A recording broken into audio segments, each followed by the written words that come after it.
Hello friends, learn astrology with Anil Kaushal में आपका स्वागत है। सिलसिलेवार लर्निंग में हम बात कर रहे थे चंद्रमा के कुछ अवलोकन या ये कहें कि मून प्लैनेट के बारे में कुछ अच्छी ऑब्जर्वेशन। पिछले वीडियो में आपने अवलोकन नंबर 1, 2 और 3 के बारे में जाना। आज हम इस वीडियो में अवलोकन नंबर 4 और 5 पर बात करेंगे। बहुत ही इम्पोर्टेंट सूत्र हैं, कृपया अंत तक बने रहिए।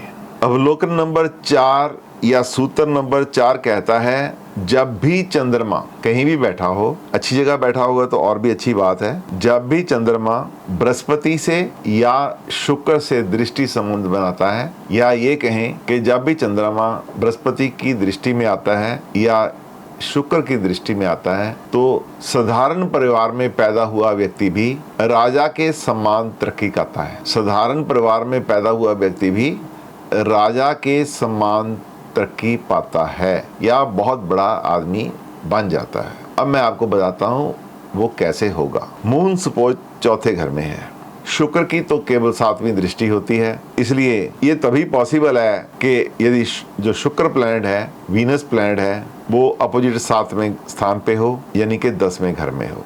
यहाँ से चंद्रमा शुक्र की दृष्टि में आ रहा है, या ये कहें कि शुक्र यहाँ से नेटल चंद्रमा को, नेटल का शुक्र 7वीं दृष्टि से, पूर्ण दृष्टि से देख रहा है, जो इस सूत्र को पूरी तरह से सिद्ध करता है। यदि और कोई प्लेनेट ऐसे समय में खराब ना कर रहा हो या किसी बुरे प्लेनेट की दशा ना चलती हो, तो जब जब चंद्रमा और शुक्र की दशा अंतरदशा आएगी, उस पीरियड में नेटिव बहुत ज़्यादा तरक्की करेगा। इसी का दूसरा भाग जब लेते हैं तो हम देखते हैं कि बृहस्पति की दृष्टि, बृहस्पति की 5वीं, 7वीं और 9वीं दृष्टि होती है। तो इस चंद्रमा को बृहस्पति 12वें घर से देख सकता है। यहाँ से बृहस्पति की 5वीं दृष्टि चंद्रमा के ऊपर आएगी, 5th दृष्टि। बृहस्पति 10वें घर में बैठ सकता है, यहाँ से बृहस्पति की 7वीं दृष्टि चंद्रमा के ऊपर आएगी। और बृहस्पति चंद्रमा को 8वें घर से देख सकता है, यहाँ से बृहस्पति की 9वीं दृष्टि इसके ऊपर पड़ रही है। ऐसे व्यक्ति निर्धन परिवार में या साधारण परिवार में पैदा होकर राजा तुल्य स्टेटस पाते हैं,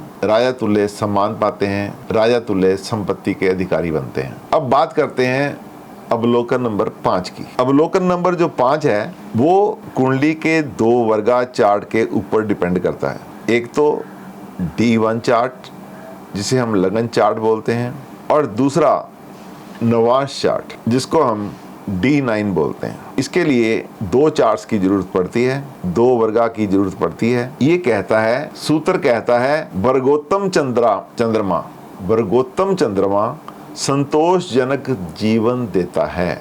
वर्गोत्तम चंद्रमा तभी होगा जब वो D1 चार्ट में और D9 में एक ही राशि में होगा। जैसे चंद्रमा यहाँ पे किसी भी घर में किसी भी राशि में पड़ा है और उसी सपोज करो यहाँ पे 4 नंबर में पड़ा है, और यहाँ पे जब बात करेंगे तो D9 में भी वो 4 नंबर में पड़ा हो तो उसको वर्गोत्तम बोलेंगे।